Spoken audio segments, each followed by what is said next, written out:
Continuando con el tema de la estética, hoy nos toca terminar a Aristóteles con su teoría de la tragedia y vamos a empezar a ver las primeras escuelas y tendencias que empezaron a desarrollar la idea de belleza fuera de los filósofos principales como son Sócrates, Aristóteles y Platón. Estas escuelas van a ser los estoicos y los epicúreos. Primeramente, la tragedia de Aristóteles vamos a partir de la idea que se refiere a la ilusión de lo verosímil, o sea, debe ser creíble, pero al mismo tiempo debe estar rodeada de un manto de misticismo. Posee tres elementos fundamentales. Primero, el tiempo. El tiempo debe ser el necesario para recordar el inicio, el desarrollo y la conclusión en un orden coherente, o sea, no se debe extender al punto de que la persona que lo observa olvide algunos elementos de la tragedia. No, debe ser el correcto para que se logre recordar todo. Segundo, no hay una acción simultánea. ¿Qué quiere decir eso? Que todas las acciones suceden de forma eh, eh, lineal. O sea, no pasan eventos simultáneos que puedan distraer al espectador. Y por último, a la localización. Se refiere a una misma localización sin cambio de escenarios, o sea, hacer una economía en términos de los escenarios que se presentan en la tragedia. En términos de contenido, Aristóteles plantea en su poética que la tragedia debe ser una imitación de acciones y hechos. O sea, trata de representar algo real, algo creíble. Segundo, que la acción, o sea, lo trágico, debe ser moral.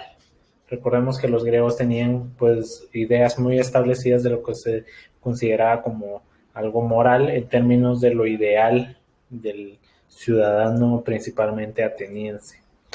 El tercer elemento es que los personajes no deben ser completamente impíos ni completamente correctos. Esto lo podemos ver en Edipo. Edipo tampoco es un ser impío, pero tampoco es un ser libre de culpas.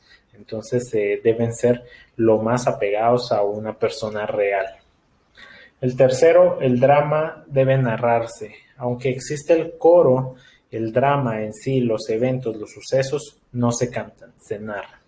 Tercero, siguiente, perdón, el drama debe tener piedad y temor. Aquí es donde empiezan los elementos, digamos, esenciales de la tragedia. ¿Por qué? Porque deben provocar, digamos, esa empatía con el sujeto que está sufriendo la tragedia, pero al mismo tiempo generar temor en el espectador de lo que le podría pasar a este sujeto. ¿Por qué debe haber, digamos, esa conexión entre el espectador y el sujeto principal, el actante principal?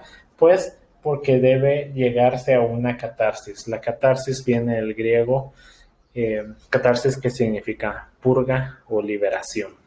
Para llegar a esa liberación es necesario pasar por un proceso denominado anagnórisis, en el cual son todos los eventos que guían al espectador de acuerdo a lo que observa en la obra, que lo van, como les decía, teniendo empatía, teniendo piedad y temor por el sujeto.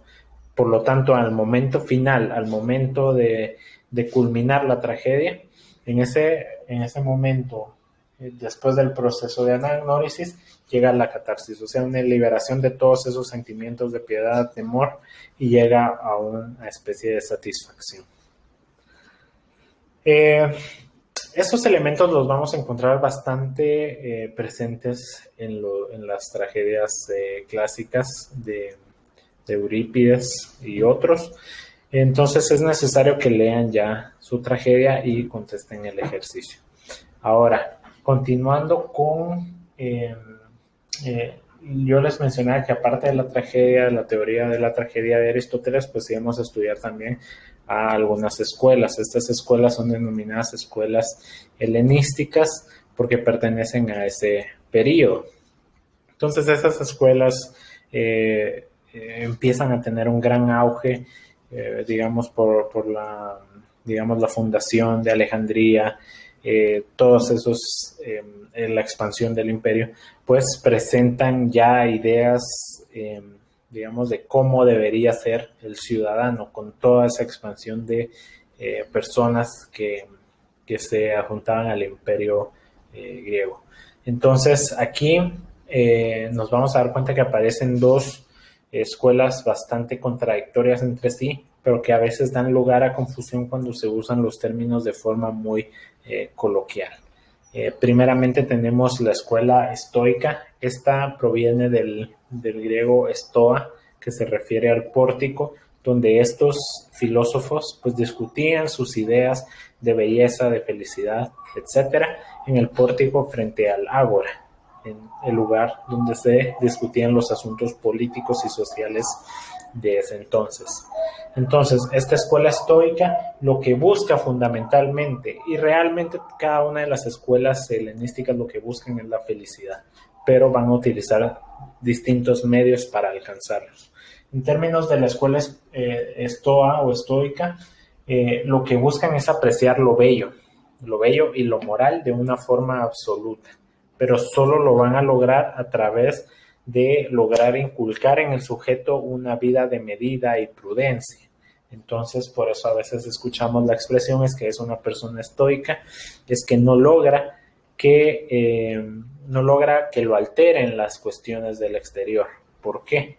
Porque los estoicos creían en el concepto del logos, el logos como la razón absoluta que guía todo un devenir de la realidad. Entonces nosotros no podemos, en términos de logos, alterar nuestro destino, alterar a qué venimos a este mundo. O sea, ellos aceptaban mucho las cuestiones del exterior y por eso mismo no se logran afectar. Se hablaba mucho de, por ejemplo, aceptar el estado en el que uno nace. Si uno nace para ser esclavo, pues debía aceptarlo. Por eso estoicos hubo desde emperadores como Marco Aurelio hasta generales y esclavos. Seguidamente tenemos la escuela epicurea. La escuela epicurea también va a buscar, digamos, la obtención de la felicidad. Pero esta va a ser a través de obviar o omitir el dolor y resaltar lo más posible el placer. Aquí hay algún tipo de, digamos, malentendido que a veces se da con los epicúreos, como esa escuela que promovía el placer exacerbado, digamos, en grandes comidas, orgías, etcétera, lo cual es erróneo. Los epicúreos lo que buscaban era omitir el dolor, principalmente. Entonces, ¿cómo vamos a omitir lo malo, que es el dolor, y vamos a resaltar lo bueno, que es el placer? Se va a basar a través del pathos griegos, que significa sensaciones. O sea, lo que viene de afuera, lo empírico, lo que nuestros sentidos captan, es lo que nos va a indicar qué es lo placentero y qué es lo doloroso. En cierto sentido, se hablaba de que ellos promulgaban o trataban de vivir bajo un ascetismo sensualista. O sea, mantener una vida de prudencia frente a los placeres, porque esos placeres exacerbados podían llegar al dolor. Por ejemplo, si uno come mucha carne roja, pues podía llegar a ciertas enfermedades que pueden ser muy dolorosas. Entonces, los epicúreos también tenían cierta medida en ese sentido, pero tampoco caían en las concepciones estoicas de, digamos, no buscar tampoco lo placentero. Los epicúreos sí buscaban el placer. Entonces, con eso terminamos ya la tragedia griega aristotélica y un vistazo breve a las escuelas epicúreas y estoicas.